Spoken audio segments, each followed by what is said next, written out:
ሁላችንም ረክሰናል። መቀደስ አለብን፣ መመለስ አለብን። ክርስትና ድራማ አይደለም። ሳንቀደስ እግዚአብሔር ሆይ ውረድ ፍረድ እንላለን። በየት ይውረድ? ማን ያስወርደው? ማን ያስመጣው? በራችን ዘግተን ልባችን ተቆልፏል። እየተሰበሰብን እንደ ክምር ብንናድ ምሕረት አናገኝም። ደሙን አፍሷል፣ ስጋውን ቆርሷል፣ ዘመንን ባርኮ ሰጥቶናል። ምን እንዲያደርግልን ነው የምንፈልገው? ታጠብን፣ የነጻ ልብ የለንም። ሽቱ ተቀባን፣ ውስጣችን ግን አሁንም ውስጡን ይከረፋናል። ሰው መስለን እየዋልን እንደ አውሬ ስንባክን የሚያድረውን ሕሊናችን ማን ይመልሰው? ሰላም የሌለውን ልባችን ማን ይመልሰው? የረከሰውን አይምሯችን ማን ይቀድሰው? የሚቀድሰን መድኃኔዓለም ብቻ። አይምሯችን ውስጥ ብዙ የሚከረፉ ነገሮች አሉ። ልባችን ውስጥ ብዙ የሚያስጸይፉ ነገሮች አሉ። እነዚያን ማን ነው የሚያነጻቸው? ደረቅ ደመና የተባለችው የወንድ ዘር ያላረፈባት እርግማን ያልወደቀባት ስለሆነች ደረቅ ደመና ትባላለች። ወይኔ ልብስ የቆሸሸ ወይኔ ወይኔ ወይኔ ወይኔ ወይኔ። በጭቃ እግሩ ጨርቃችንን የነካ ሰው ካለ ደንባራ እያስተዋልቀት ይለዋል። አይምሯችን መስተካከል አለበት። ተንኮላችንን መተው አለብን። የሚያነጻን መድኃኔዓለም ነው። ከአንድ ኩሬ 10 ሰው ቢታጠብበት ይደፈርሳል። መድኃኔዓለም ግን ዓለም ሁሉ ቢታጠብበት የማይደፈርሰው ውሃ። ኃጢአት ባሪያ ነው የሚያደርገን፣ እግዚአብሔር ግን ልጅ ነው የሚያደርገን። አንዳንድ ሰው የውስጡን ጩኸት ለመግደል ይጠጣል፣ የህይወቱን ስህተቶች ለመሸፈን ይጠጣል። ግን ጩኸቱን ሳይሆን የምትገለው ራስህን ነው የምትገለው። የሰው ልጅ በህይወቱ ዘመን ሁሉ አንድ ችግር አለበት፣ እሱም አለመርካት ነው። የሚያነጻን መድኃኔዓለም ነው። የምንነጻው ደግሞ ማረን ብለን ንስሐ ገብተን ስጋውን ደግሞ ስንቀበል ነው። በስመ አብ ወወልድ ወመንፈስ ቅዱስ አሐዱ አምላክ።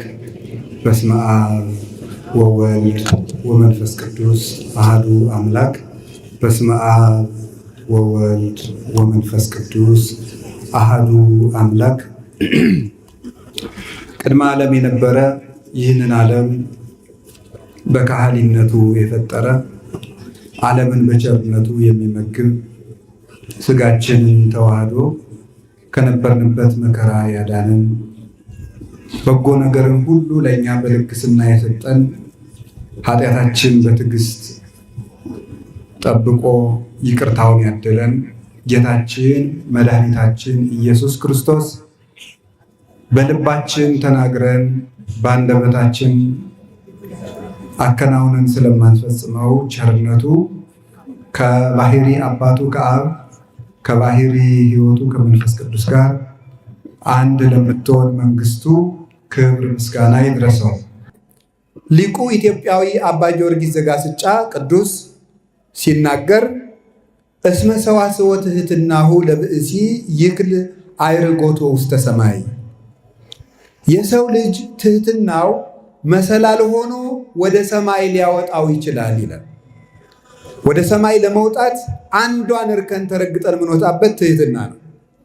ቅዱስ ያሬድ ብሉይ ኪዳንንና ሐዲስ ኪዳንን ቋሚ ምሰሶ አድርጎ ጾምን፣ ጸሎትን፣ ትዕግስትን፣ ታዛዥነትን፣ ንጽህናውን እርከን አድርጎ ወደ ሰማይ ወጥቶ የመላእክትን ዜማ ሰምቶ መንግሥተ ሰማያት ከገባን በኋላ የምናየውን የመላእክትን ስርዓት፣ የክንፋቸውን አዘረጋግ፣ ስርዓተ ማሕሌታቸውን፣ ስርዓተ ቁመታቸውን፣ ተመስጧቸውን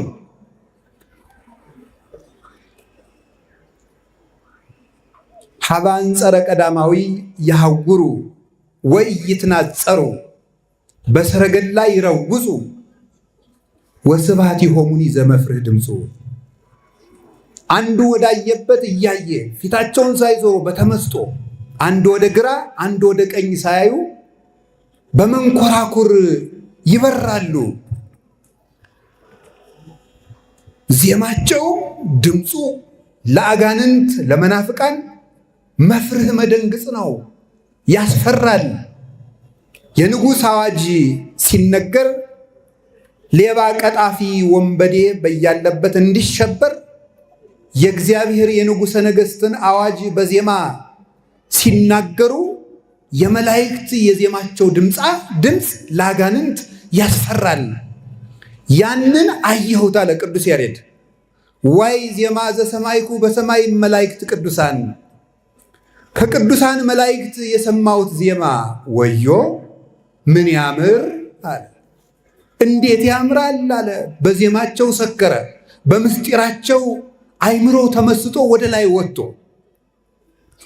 ያንን ዜማ ይዞት ኢትዮጵያዊ መልአክ ቅዱስ ያሬድ መንግሥተ ሰማያት ገና ገብተን የምናገኘውን ያን ዜማ ይዞት ወደ አክሱም ሰማይ ወረደ። ይዞት መጣ። ከታቦተ ጽዮን ገባና ከምድር አንድ ክንድ ከፍ ብሎ ቀዳሜሃ ለጽዮን ሰማየ ሳረረ ወበዳግም አርአዮ ለሙሴ ዘከመ ይገብር ግብራ ለደብተራ። እግዚአብሔር ከጽዮን ምድራዊት አስቀድሞ ጽዮን ሰማያዊትን ሰራት። በመንበረ ብርሃን፣ በታቦተ ብርሃን፣ በመንጦላይተ ብርሃን አስጊጦ እንደ ደመና አርቅቆ እንደ በረድ አንጽቶ ዘይጠፍር በማይ ጽርሆ ወረሴ ደመና መክሄዶ። አዳራሹን በውሃ ይሰራው አለ ቅዱስ ዳዊት። አሁን ውሃ ቤት አይሆንም። ምን ማለቱ ነው? እንደ ውሃ የጠራ ነውር የሌለበት ወገጾሙኒ ከመ ርዕየተ እለቄጥሩ፣ ፊታቸውም እለቄጥሩን ይመስላል አለ። እለቄጥሩ ማለት ዘያንጸበርቅ ዘአልወ ነውር፣ ብሩህ ብርሃናዊ ማለት ነው። ንጹሕ ጉባኤን አየሁ፣ ነውር የሌለበትን ጉባኤ ተመለከትኩ ይላል ቅዱስ ያሬድ። እግዚአብሔር ጽዮንን አስቀድሞ በሰማይ ሰራት። ራዕየ ዮሐንስ ምዕራፍ 11 ቁጥር 19 እንደተነገረው ያችን ጽዮንን ደግሞ በምድር ራሷን አስመስሎ እንዲሰራ አርአዮ ለሙሴ ያንን ምስጢር ገለጠለት አለ። ያቺ ታቦተ ጽዮን ስትያያዝ መታ የደብተራ ኦሪት አሰራሯ ቤተ ክርስቲያን በክርስቶስ ደም ጸናች። ይህንን ሊቁ አባ ጊዮርጊስ ወስዶ ወባቲ ለዛቲ ቤተ ክርስቲያን ሥርዓተ መላእክት አርአያ ዘበሰማያት፣ ለዚች ቤተ ክርስቲያን በሰማይ ያለ የመላእክት ሥርዓት አላት። ቤተ ክርስቲያንስ ትትሜሰል በጽርሐ አርያም ዘላይሉ፣ ቤተ ክርስቲያን በሰማይ ያለችውን ጽርሐ አርያም ትመስላለች። ወቅድስት ድንግል በሰረገላ እሳት፣ እናታችን ቅድስት ድንግል ማርያም ወላዲት አምላክ እርሷ ደግሞ ኪሩቤል የሚሸከሙትን የእሳት ዙፋን ትመስላለች። በዚያ ላይ የሚገለጠው ንጉሠ ነገሥት ክርስቶስ ነው። እንዲህ አድርጎ ያንን ዜማ አወረደው። ከታቦተ ጽዮን ገብቶ ይህንን አንቀጸ ብርሃን ቅድስቶ ብፅዕት ንጽሕቶ ብርት ሲላት ማዕረገ መለኮት ማዕረገ ሕይወት ማኅደረ መለኮት ሲላት ከምድር አንቀጸ ብርሃን ሲጸልይ ከምድር አንድ ክንድ ብሎ ነበር የጸለየው። ይህንን ዜማ አምጥቶ ለንጉሠ ነገሥቱና ለሕዝቡ ሲናገር አናምንህም አንተ ይህንን ዜማ ከሰማይ አመጣሁት ትላለህ እንጂ አሉት። እግዚአብሔር ይመስክር ብለው አንድ ቀን ኅዳር 1 ቀን ሱባኤ ገብተው እግዚአብሔር ይግለጥ ተብሎ በ6ኛው ቀን የኅዳር ቁስቋም ዕለት ጌታችን ኢየሱስ ክርስቶስ በዕለተ ዓርብ እንደተሰቀለ ሆኖ በአክሱም ሰማይ ላይ ታየ። ንሰብክ ወልዶ መድኅነ አለ ቅዱስ ያሬድ። ያን አይቶ ቅድመ ዓለም አካል ዘም አካል ባሕሪ ዘም ባሕሪ እንበለ አገብሮ እንበለ ተድህሮ እንበለ ተፈልጦ ያለ መለየት ወደኋላ ሳይሆን አባቱ ሳይቀድመው ከአብ አካል ዘም አካል ባሕሪ ዘም ባሕሪ የተወለደ ዓለምን ሊያድን የመጣው ልጁን ተቀዳሚ ተከታይ የሌለ ልጁን እሱን እንሰብካለን አለ። ኅዳር 6 የቅዱስ ያሬድ ዜማ እውነት መሆኑን ራሱ ክርስቶስ ተገልጦ መሰከረለት። ያ ዜማ እውነት መሆኑን ዛሬ የአቋቋም ተማሪዎች የአቋቋም ትምህርትን በህዳር ቁስቋም ክብረ በዓል የሚጀምሩበት በዚያ ምክንያት እና ቅዱስ ያሬድ ድጓ የሚባለውን መጽሐፍ ጻፈ። አባቶቻችን ድጓ ማለት ቀጭን ጽሑፍ ነው። ደግደገ ከሳ ከሚል ግስ ወጥቶ ቀጭን ጽሑፍ ረቂቅ ማለት ነው። ዛሬ እንኳን ጎላ ጎላ ብሎ ታትሟል። እንጃ እንግዲህ መኪና ሳይመጣ የወጣ ግስ ነው ይሄ። ጀርመኖች ማተሚያ ሳይፈለስፉ አንድም ብለው የሚያምረው ጥሩ ነው። ድግ ማለት ትጥቋ ትጥቅ፣ ድጓ ማለት ለዚያች ሴት ትጥቋ ማለት ድጓ ትጥቋ የማን የቤተ ክርስቲያን የቅዱስ ያሬድ ድጓ የቤተ ክርስቲያን ትጥቋ ነው። መጽሐፍ ቅዱስን እያዜመ የሚተረጉም ሊቅ ቅዱስ ያሬድ ነው። ይህ ያላት ቤተ ክርስቲያን የኢትዮጵያ ቤተ ክርስቲያን ናት። እውነቴን ነው የምነግራችሁ። በዚች ቤተ ክርስቲያን እውነቴን ልንገራችሁ፣ ስነ ምግባር ባይኖረኝ ራሱ እኔ ከዚች ቤተ ክርስቲያን ሞቼ እንኳን አልወጣም። ምንም ቢሆን ምንም ነገር ከዚች ቤተ ክርስቲያን ሊያወጣኝ አይችልም። እንደዚች ያለች ቤተ ክርስቲያን ነውር የሌለባት አትገኝም፣ የለችም። እሷም አንድ ናት። አሐቲ ርግቤ ፍጽምቴ ፍጽምት ርግቤ መደምደሚያዬ፣ ነውር የሌለብሽ ሙሽራ አንቺ ነሽ ብሏታል። መኃልየ ሰሎሞን ምዕራፍ 6 ላይ ራሱ ክርስቶስ ቤተክርስቲያን ቅዱስ ጳውሎስ ምን አለ? ለሞኝ ሰው አለ ለስጋዊ ሰው መንፈሳዊ ነገር ሞኝነት ይመስለዋል አለ። ስለምንድን ነው ቅዱስ ያሬድ የሚያወራው? ዝናብ ሲመጣ እንደው ስለ ዝናብ ስታስቡ አሁን ወደፊት ዝናብ ሲመጣ ምን እንዲሰማችሁ ፈልጌ መሰላችሁ? ከዚህ በኋላ አንድ ነገር እንድታስቡ። ከዚህ በኋላ ዝናብ ሲመጣ ይሄ ህዝብ በሙሉ አንድ ነገር ነው የሚያስበው። እሱን እነግራቸዋለሁ። ምናልባት የኢትዮጵያ ህዝብ ከጦርነት ይልቅ ዝናብ ይፈራል ይባላል። እውነት ነው? እውነት ነው ማለት ሲተኮስ ያሮጠ ሰው ዝናብ ሲዘንብ ግን ወደ የቤቱ ይሮጣል።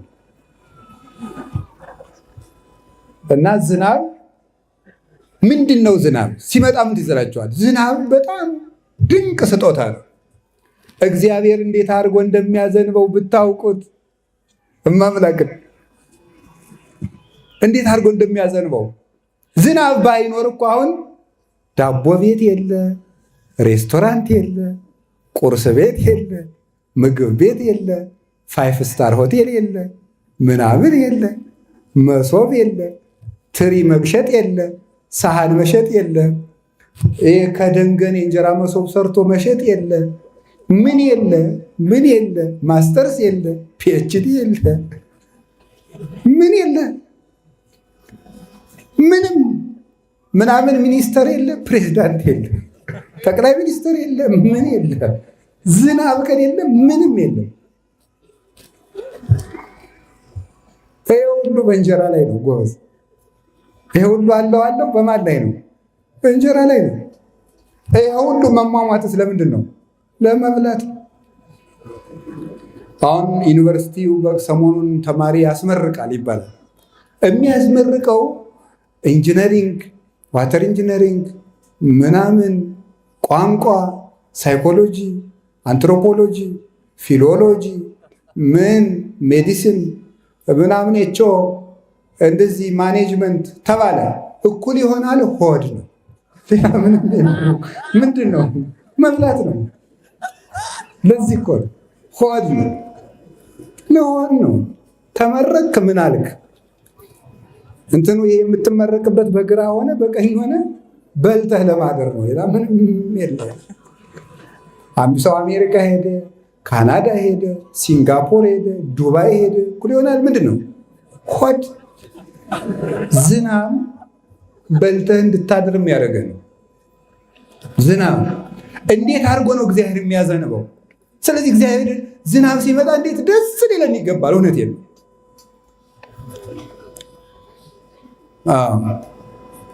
አማርኛውን እንዳላበላሸው እንጂ አሉ በትግራይ ሀገር ዝናብ መጣ ሲባል አቦይ እግዚ መጽኦም ነው የሚባለው። ምን ማለት ነው? እኔ አላውቅም፣ ትግረኛ አልችልም። ጌቶች መጥተው እንደማለት ነው። ዝናብ ሲመጣ ጌቶች፣ እውነት ነው፣ እግዚአብሔር መጣ ነው በዝናቡ። ዝናብ ሲመጣ እግዚአብሔር መጣ ነው። ዝናብ ከቀረ እግዚአብሔር ቀረ ነው። እንዴት ትኖራል? ስለዚህ አሁን እኔ የምነግራችሁ ምንድን ነው? እሺ አሁን ጉዳያችን ከዝናብ ጋር አይደለም። ቁም ነገራችን ሌላ ዝናብ አለ። ዝናብ ማን ይመስላችኋል? እሱ ኢየሱስ ክርስቶስ ነው። ዝናብ የተባለ ክርስቶስ ነው። ተበብላችሁ ስሙ።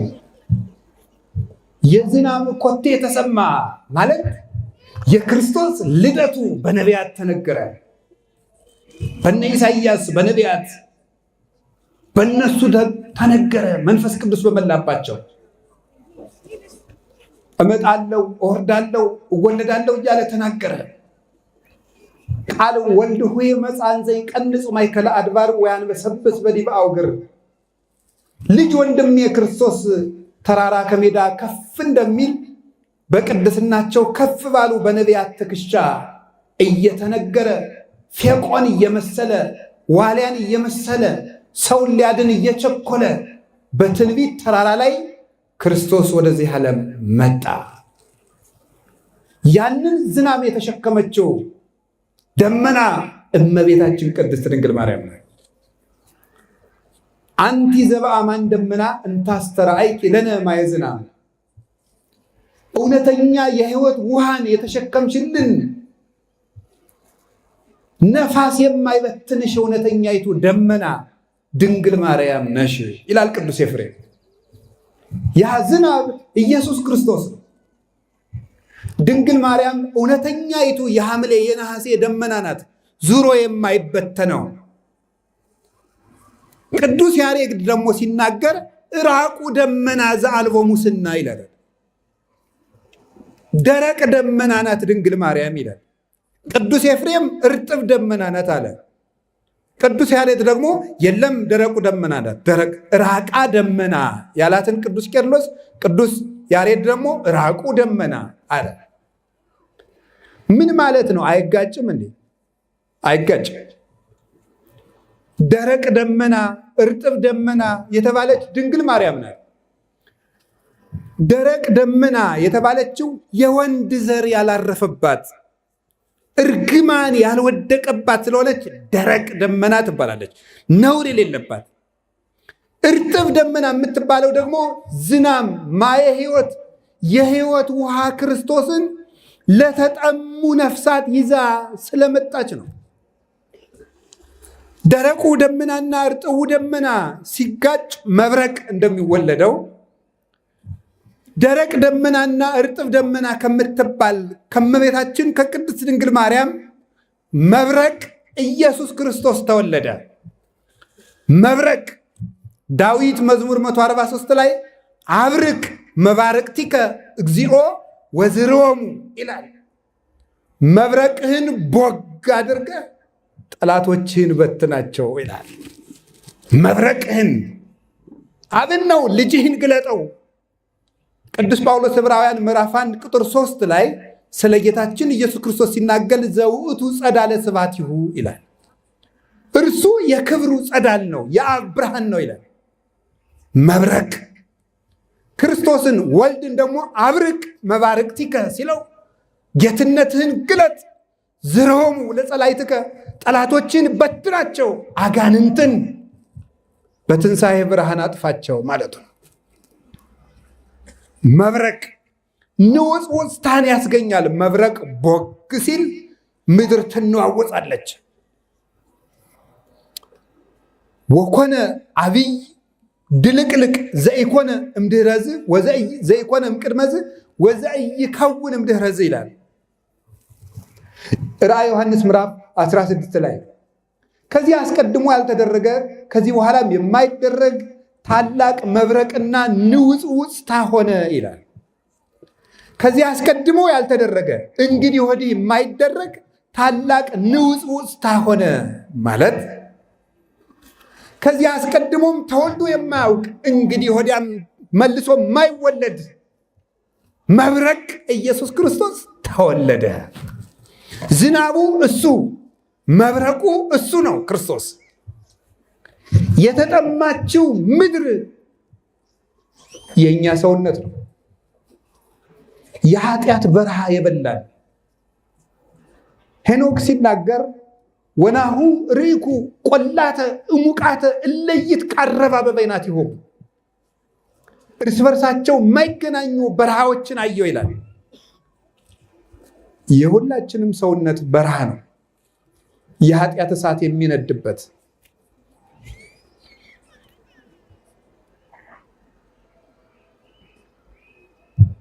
ከቃሉ ጋር ናችሁ። ዝናብ ክርስቶስ የዝሙት እሳት ላነደዳቸው፣ የሲኦል እሳት ላቃጠላቸው፣ የኃጢአት እሳት ለሚነድባቸው ሁሉ ሊያሳርፋቸው ኮቴው ተሰማ። ያ ዝናብ ከእመቤታችን ከቅድስት ድንግል ማርያም ተወለደ። ተወልዶስ በፈጣኒቱ ደመና ጀርባ ሆኖ ወደ ግብፅና ወደ ኢትዮጵያ ተሰደደ። ወናሁ ይወርድ እግዚእነ ተጽኖ ዲበ ደመና ቀሊል ውስተ ምድረ ግብፅ ወይወድቁ ምሕራማተ ግብፅ ግብፅ እነሆ እግዚአብሔር በፈጣን ደመና ተጭኖ ወደ ግብፅ ይወርዳል ይላል ትንቢተ ኢሳይያስ ምዕራፍ 19 ከቁጥር 1 ጀምሮ። እግዚአብሔር በፈጣን ደመና ተጭኖ ወደ ግብፅ ይወርዳል። ደመናሰ ቀሊል አንቲ ይላል አባ ጊዮርጊስ። ያቺ ፈጣን ደመና ቅድስት ድንግል ማርያም ናት። ዝናብ ክርስቶስን ይዛልን የመጣች ደመና። እመቤታችን ደመና ከሆነች ጌታችን ኢየሱስ ክርስቶስ ምን ይሆናል? የሕይወት ውሃ። እስኪ በሉ ሁላችሁ፣ ጌታችን ኢየሱስ ክርስቶስ ምንድን ነው? የምን? የሕይወት ውሃ። የሕይወት ውሃ የሚባለው ለምንድን ነው? እንዲህ አለ ራሱ ዮሐንስ ወንጌል ምዕራፍ 7 ቁጥር 38 ላይ እንዲህ አለ፣ ዘጸማ ይምፃ ወይስጠይ፣ የተጠማ ሰው ካለ ወደ እኔ ይምጣ አለ። የተጠማ ሰው ካለ ወደ እኔ ይምጣ። በከመ ይቤ መጽሐፍ አፍላገ ማየ ሕይወት ይውህዝም ከርሱ። የተጠማ ካለ ይምጣና የሕይወት ውሃ ይጠጣ። ይሄንን ውሃ የጠጣ ሰው የሕይወት ውሃ ከሆዱ ይፈልቅለታል አለ። ጌታችን ኢየሱስ ክርስቶስ የሕይወት ውሃ ነኝ አለ። ስለዚህ ዝናብ ባልን ጊዜ የሕይወት ውሃ ክርስቶስን እናስባለን። ዝናብ በመጣ ቁጥር አሁን ሐምሌ ገብቷል፣ እስከ መስከረም 26 ዝናብ በመጣ ቁጥር ሰማይ ባጉረመረመ ቁጥር መብረቅ ብልጭ ባለ ቁጥር ክርስቶስን ስናስብ መክረም አለብን። ይሄ ዝናብ ጠብ ሲል መሬት ዝናብን ጠጥታ ጥሟ ለቀቃት። እኔ ጌታዬን ተመግቤ ጥም የሚቆረጥ መቼ ነው እያልን ማሰብ አለብን። የሕይወት ውሃ ነው ጌታችን ኢየሱስ ክርስቶስ። የሕይወት ውሃ ሆኖ ያደረገልንን ቢያንስ 5 ነገር ልንገራችሁና ትምህርት ልጨርስ። የሕይወት ውሃነቱ አንደኛው ጌታችን መድኃኒታችን ኢየሱስ ክርስቶስ የሚያነጻ ውሃ ነው። እስኪ ሁላችሁ በሉ፣ እንዴት ያለ ውሃ ነው? የሚያነጻ ውሃ። የሚያነጻ ውሃ ምንድን ነው? አሁን ምን ያደርግናል? ንጽህና በሉ። አንድ ነገር እስኪ ልንገራችሁ። የሰው ልጅ ደክሞት ሲታጠብ በርታ ይላል። እሱ ብቻ አይደለም፣ ተናዶ ሻወር ሲሄድ ሲወስድ ቀለል ይለዋል። ኃጢአት ሰርቶም ሻወር ሲወስድ ቀለል ይለዋል። ለምንድን ነው የሚመስላችሁ? የሰው ልጅ ቤቱ ተጠርጎ ተወልሎ ሲል ልቡ ፈከክ ይላል። ሰው ለንጽህና የተፈጠረ ነው።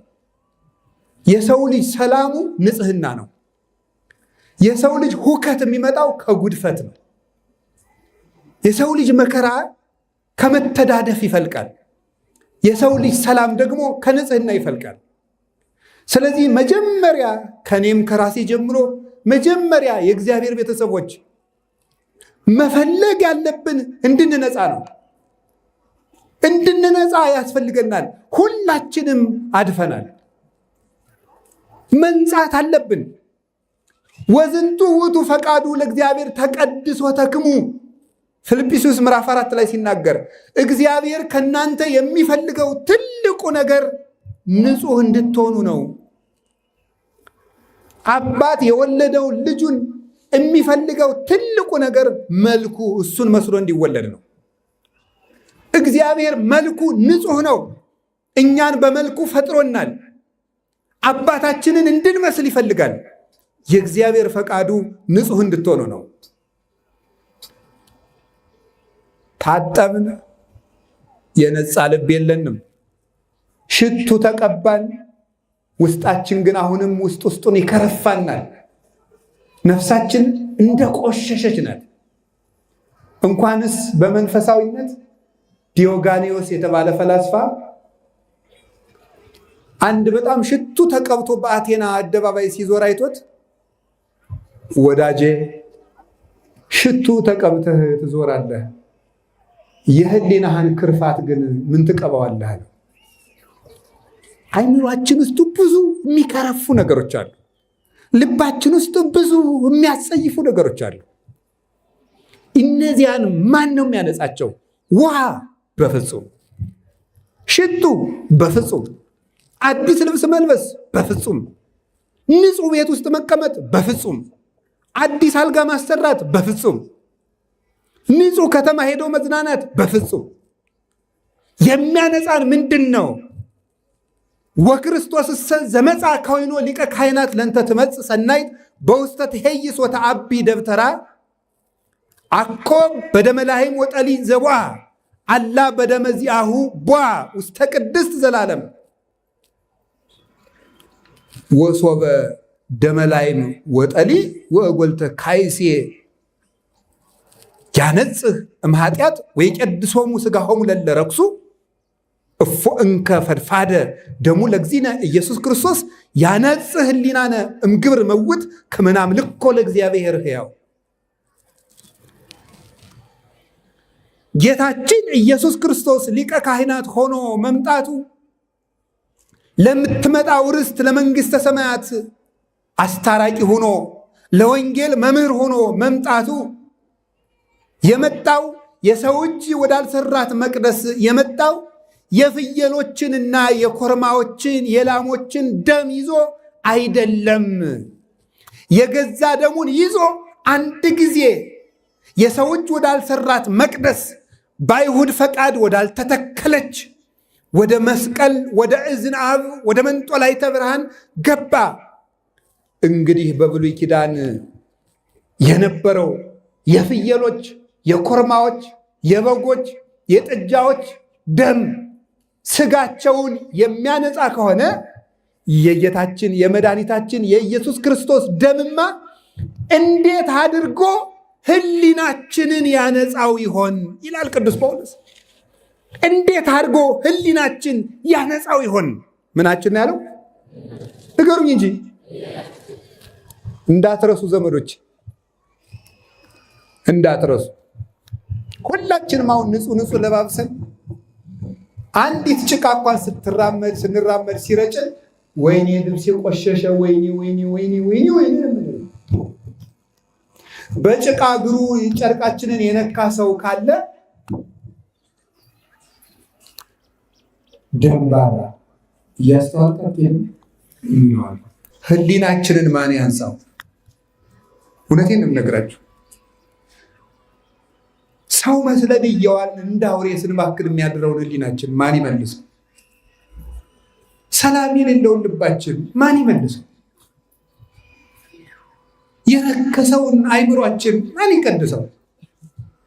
የሚቀድሰን መድኃኔዓለም ብቻ፣ የሚያስተካክለን የእሱ ነው። ጌታችን መድኃኒታችን ኢየሱስ ክርስቶስ ብቻ ሊያነጻን ይችላል። ሁላችንም ረክሰናል። መቀደስ አለብን፣ መመለስ አለብን። ክርስትና ድራማ አይደለም። አይምሯችን መስተካከል አለበት። ተንኮላችንን መተው አለብን። የሚያነጻን መድኃኔዓለም ነው። የምንነጻው ደግሞ ማረን ብለን ንስሐ ገብተን ስጋውን ደግሞ ስንቀበል ነው። እየተሰበሰብን እንደ ክምር ብንናድ ምሕረት አናገኝም። ደሙን አፍሷል፣ ስጋውን ቆርሷል፣ ዘመንን ባርኮ ሰጥቶናል። ምን እንዲያደርግልን ነው የምንፈልገው?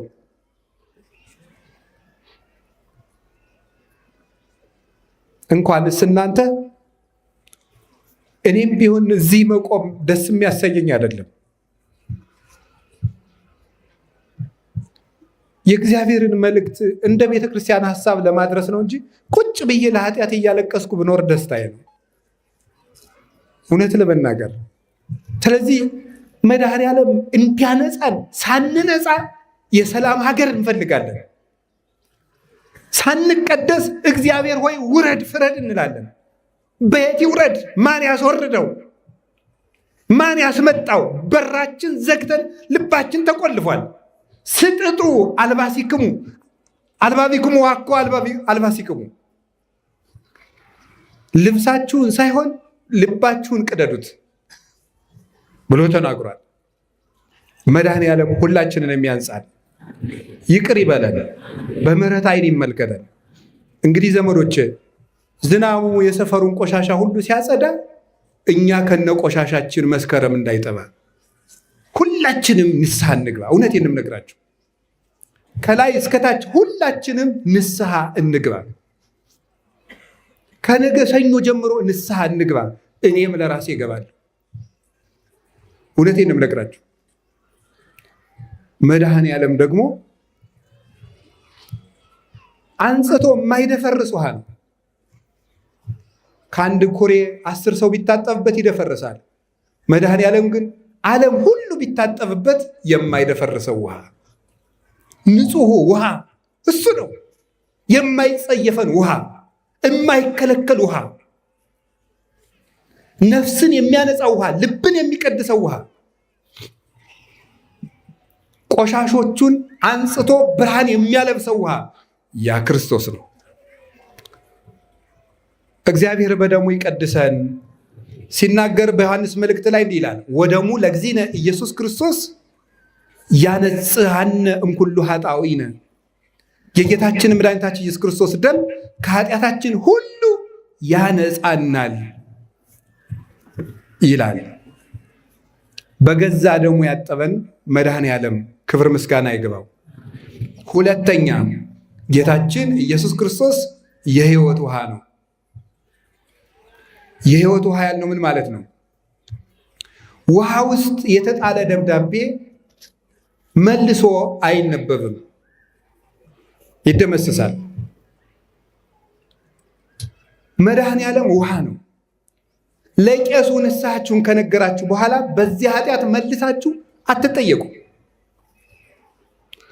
ዮሐንስ ወንጌል ምዕራፍ 8 ላይ ዝሙት ስትሰራ የተያዘች አንዲት ሴት አይሁድ ሰብስበዋል እየጎተቱ አመጧት። ታሪኩን አልናገርም። ሙሴ ይህች ሴት በድንጋይ እንድትወገር አዟል፣ አንተ ምን ትላለህ አሉት አይደል? እሱም ከእናንተ መካከል ኃጢአት የሌለበት ሰው ይውገራት አለ። ሁሉም ወጥተው ሄዱ። ምን አላት መሰላችሁ?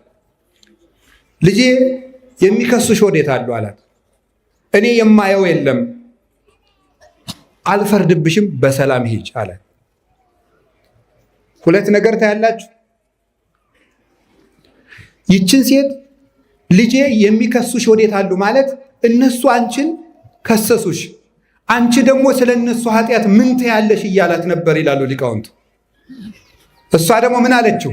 እኔ ስለ ሰው ኃጢአት ምን አልልም አለች። አላውቅም፣ የማውቀው ራሴ ኃጢአተኛ መሆኔን ነው አለች። አንቺ በሰው ካልፈረድሽ በሰላም ሂጂ፣ አልፈርድብሽም። ሁለት ነገር ተናገሩ። ስለ ንስሐ ያስተማሩ የቤተክርስቲያን ሊቃውንት ሲናገሩ አንደኛ ክርስቶስ ምን ብሎ ጠራት? ይችን ሴት ልጄ አለት። ንስሐ የኃጢአት ባሪያ የነበረውን ሰው የማን ልጅ ያደርገዋል? የእግዚአብሔር ልጅ ያደርገዋል። ልጅ ነው የምንሆነው፣ ባሪያ አይደለም የምንሆነው። ኃጢአት ባሪያ ነው የሚያደርገን፣ እግዚአብሔር ግን ልጅ ነው የሚያደርገን። ልጄ አለ። በሰላም ሂጂ አለ። ከዚያ በኋላ መልሶ በዚያ አልጠየቃትም። አንድ ሰው ተናዞ ሲመለስ በሰላም ይሄዳል። የእግዚአብሔር ልጅ ሆኖ ይመለሳል፣ ሰላም ይዞ ይመለሳል። ሰላምና የእግዚአብሔር ልጅ መሆን የሚሰጠው ስንናዘዘው። አንዳንድ ሰዎች ከተማ ንስሐ ትገቡና ኃጢአቴ እንደው ከተማ ካለቄ ስለተናዘዝኩት ይቅር ያልተባልኩ መስሎኛል ብላችሁ እንደገና ገዳም ሄዳችሁ ትናዘዛላችሁ። ኃጢአት ውስጥ ውሃ ውስጥ የተጻፈ ደብዳቤ የተጣለ ደብዳቤ መልሶ አይነበብም። አንድ ጊዜ የተናዘዙት ኃጢአት ፈጽሞ አያስጠይቅም። ለምን? የሚደመሰሰው በጌታችን በመድኃኒታችን በኢየሱስ ክርስቶስ ውሃነት ስለሆነ። ስለዚህ ጌታችን ውሃ ነው። ምን ያደርግልናል? ዕዳችንን ይደመስስልናል። ሰይጣን ባላጋራችን ነው። ኃጢአታችን እየቆጠረ ይጽፋል። ክርስቶስ ደግሞ ውሃ ነው። አንድ ጊዜ ወስደን ደብዳቤያችን ስንወረውራት ደምስሶ ንጹሕ ሰውነታችን ይመልሳል። ኃጢአታችንን ሁሉ ይደምስስልን። የሕይወት ምንድን ነው? ተናገሩ እንጂ የሕይወት ምንድን ነው? የሕይወት ውሃ። ሶስተኛስ ጌታችን መድኃኒታችን ኢየሱስ ክርስቶስ የሚያድን ውሃ ነው። እስኪ የሚያድን ውሃ በሉ። ምን የሚያደርግ ውሃ? የሚያድን ውሃ ነው። የሚያድን ውሃ ማለት ምን ማለት ነው? ተጠጥቶ የሚያድን ነው።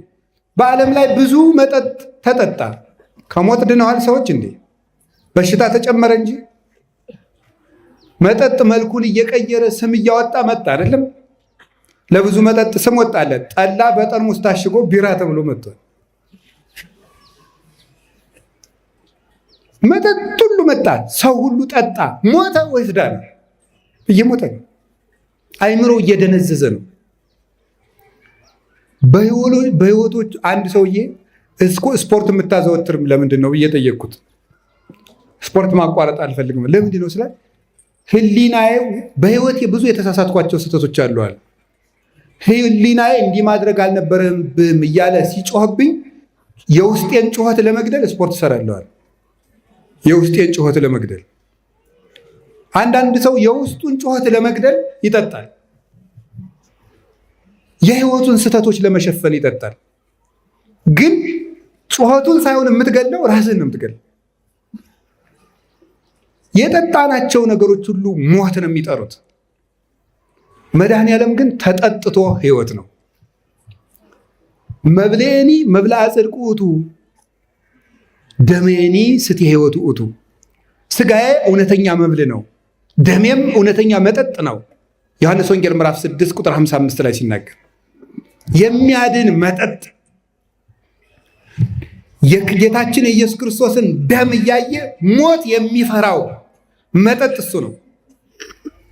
እስራኤል ከግብፅ ሲወጡ የበጉን ደም መቃኑ ላይ ረጭተው አይደለ ከሞት የተረፉት? ያ በግ ማን ነው? ክርስቶስ ነው። የበጉ ደም ማን ነው? የእሱ ደም ነው። በሩ ምንድን ነው? የክርስቲያኖች ከንፈር ነው እስከ ወደሙ የሚቀበል። ወሶበ ርእየ ሞት ደሞ ለበግ ለበወ ሞተ እግዚ ወፈርሃ ወይ ቀርበ ሀበ መድረከ ሆኸት ይላል ቅዱስ ዮሐንስ አፈወርቅ ዘጸአትን ሲተረጉም።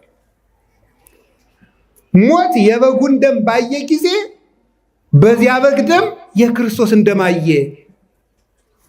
የክርስቶስን ሞት አየና ሞት ፈራ፣ ወደ ደጁም መቅረብ አቃተው ይላል።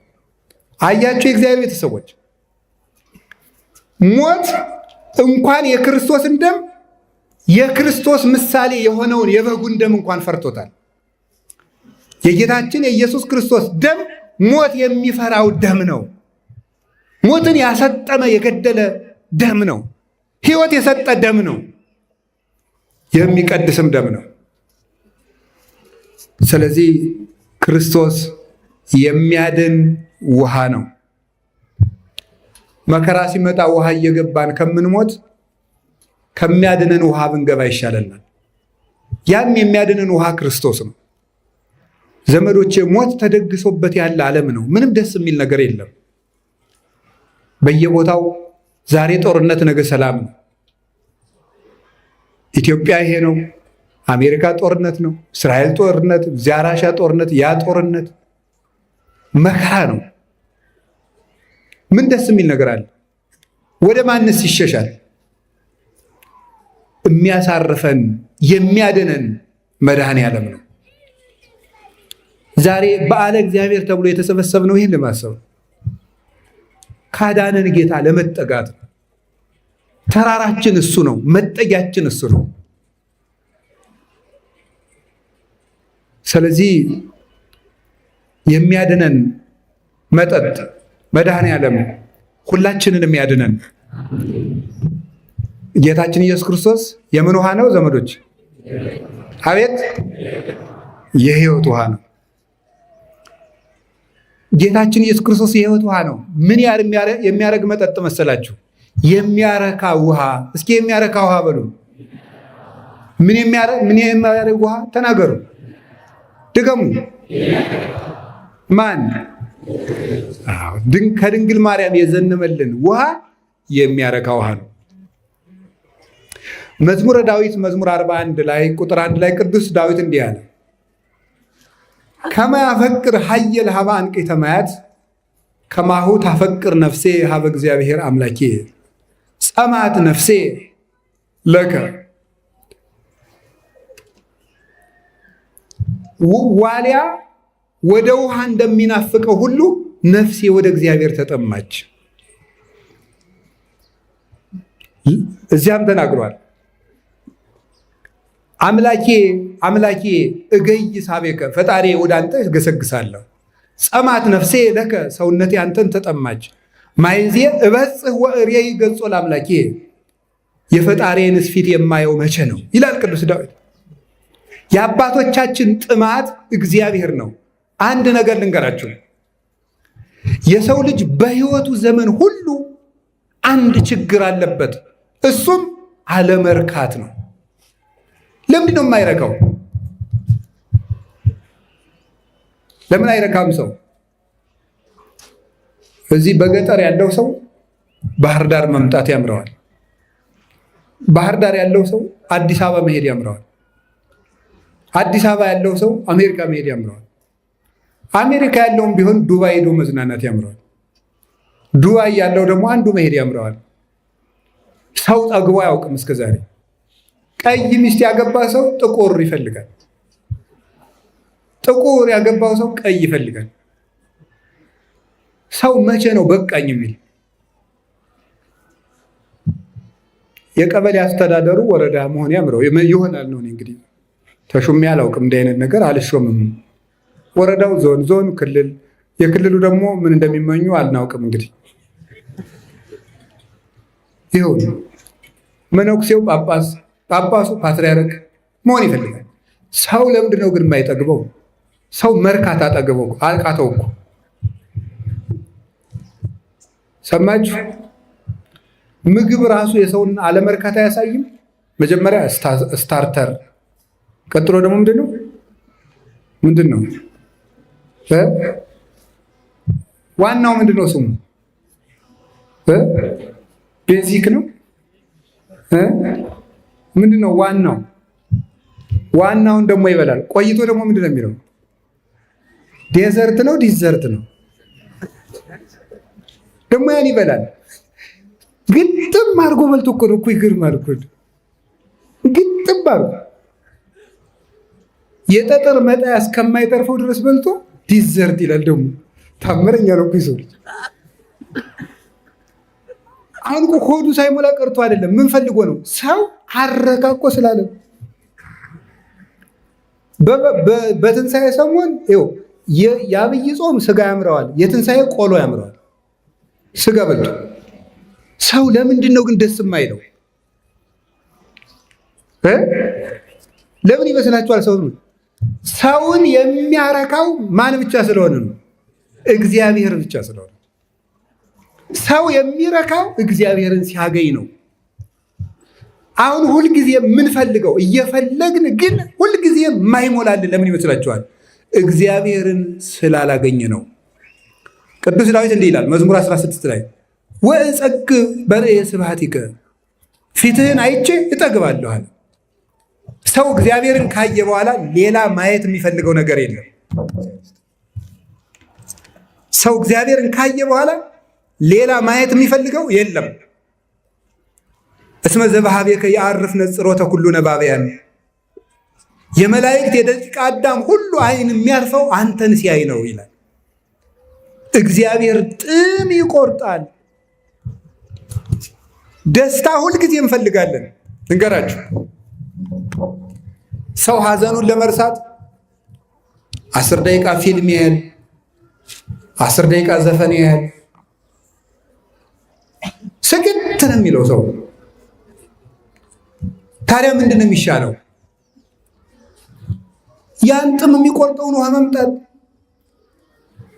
የዮሐንስ ወንጌል ምዕራፍ 4 ቁጥር 14 ላይ ምንድን ነው ያላት ለዛች ሴት? ከዚህ ውሃ የሚጠጣ መልሶ ይጠማል፣ እኔ ከምሰጠው ውሃ የሚጠጣ ግን መልሶ አይጠማም ማለት ነው። ያቺ ሴት የምትቀዳበት ጉድጓድ ማለት እኛ ዛሬ ደስታ የምንቀዳባቸው የዓለም ጉድጓዶች ናቸው። እነ ዘፈን እንደዚህ ያለው ነገር መዝናኛዎች ናቸው።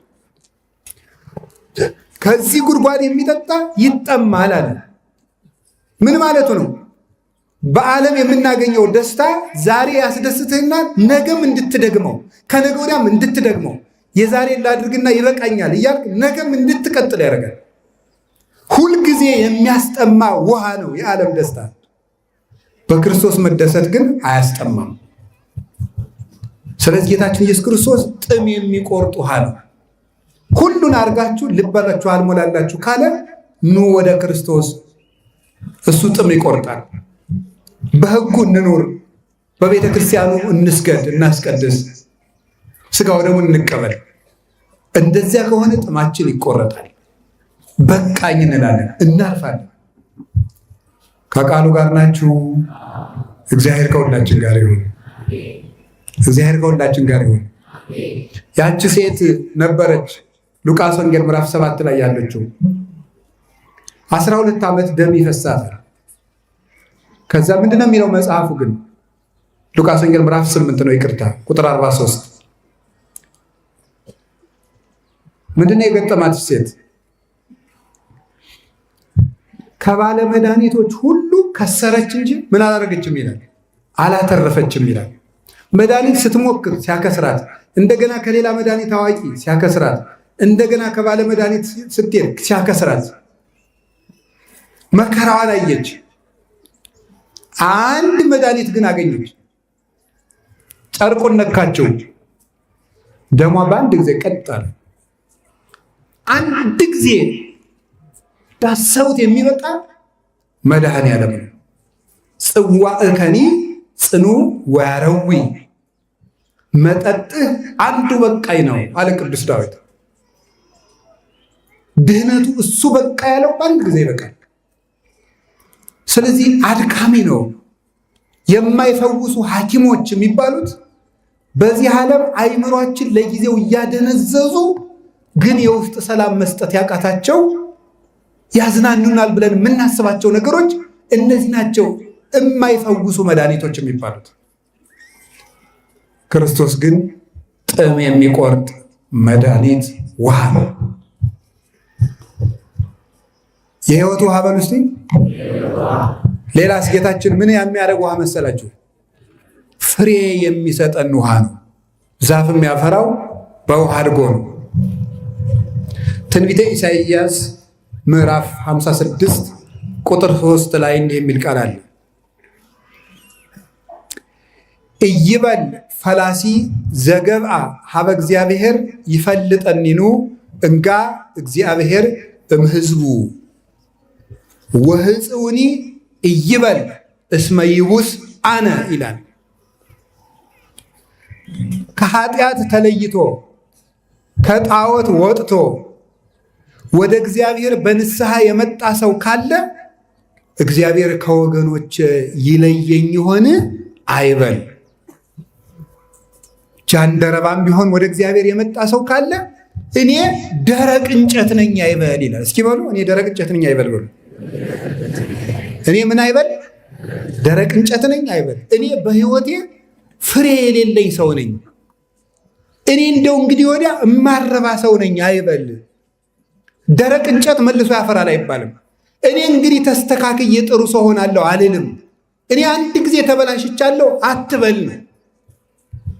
የሕይወት ውሃ ክርስቶስ ደረቅ የሚያለመልም ነው። አትክልት ምንድን ነው የሚያደርገው? እንዳይደርቅ ነው የሚያለመልመው ውሃ። ክርስቶስ ግን የደረቀን ነው የሚያለመልመው። ማንም ወደ እግዚአብሔር ከመጣ ደረቅ እንጨት ነኝ አይበል። ለምን? የሕይወት ውሃ ክርስቶስ አለለትና። ምን አለ? እናንተ የመረጣችሁኝ አይደላችሁም፣ እኔ ነኝ የመረጥኳችሁ። ንበሩ ብዬ ወአነሂ ብክሙ፣ እኔ በእናንተ እኖራለሁ እናንተም በእኔ። ወእሬሰክሙ ከመ ትሁሩ፣ እንድትሄዱ አደርጋችኋለሁ። ወፍሬ ትፍረዩ፣ እንድታፈሩ አደርጋችኋለሁ። ወፍሬክሙኒ ይነብር ለዓለም፣ ፍሬያቸውም ለዘላለም ይኖራል። ጌታችን እንድናፈራ ያደርገናል። ከሃዲውን ጴጥሮስን ቤተ ክርስቲያንን እንዲያፈራ አድርጎታል። አላደረገው? አሳዳጁን ጳውሎስን እነ ጢሞቴዎስን እንዲያፈራ አድርጎታል። አመንዝራውን ሙሴ ጸሊምን ከዋክብት የሆኑ መነኮሳትን እንዲያፈራ አድርጎታል። መልሶ እግዚአብሔር እንድናፈራ ያደርገናል። ከክርስቶስ ውሃ ላይ ከበቀልን እናፈራለን። ፍሬው ደግሞ ምንድን ነው? ወፍሬሁኒ ዘመንፈስ ቅዱስ። የመንፈስ ቅዱስ ፍሬው ምንድን ነው አለ? ፍቅር። የመንፈስ ቅዱስ ፍሬው ምንድን ነው? ሰላም። የመንፈስ ቅዱስ ፍሬው ምንድን ነው? ትዕግስት። የመንፈስ ቅዱስ ፍሬው ምንድን ነው? ሂሩት፣ በጎነት። የመንፈስ ቅዱስ ፍሬው ምንድን ነው? ምጽዋት። የመንፈስ ቅዱስ ፍሬው ምንድን ነው? ንጽህና። የመንፈስ ቅዱስ ፍሬው ምንድን ነው? ፍስሐ፣ ደስታ። አያችሁ፣ ትንንሽ ደስታዎችን እየሰጠ ከሚያደነዝዘን ዓለም ወጥተን በንስሐ ወደ ሕይወት ውሃ ወደ ክርስቶስ ከተመለስን ስለ ጥቂት ደስታዎቻችን የማይነጥፉ ደስታዎችን ይሰጠናል። የማይነጥፉ ደስታዎችን። ትክክለኛ ደስታ በክርስቶስ ይገኛል። ብዙዎችን እንዲያፈሩ ያደረገ ውሃ ከድንግል ማርያም ፈለቀልን። በደመ መስቀሉ ይቀድሰን፣ ይቅር ይበለን፣ ዕዳችን ይደምስስልን፣ ፍሬ ቢስ የሆነውን ለፍሬ ያብቃን፣ ውስጣችንን ያንጻልን።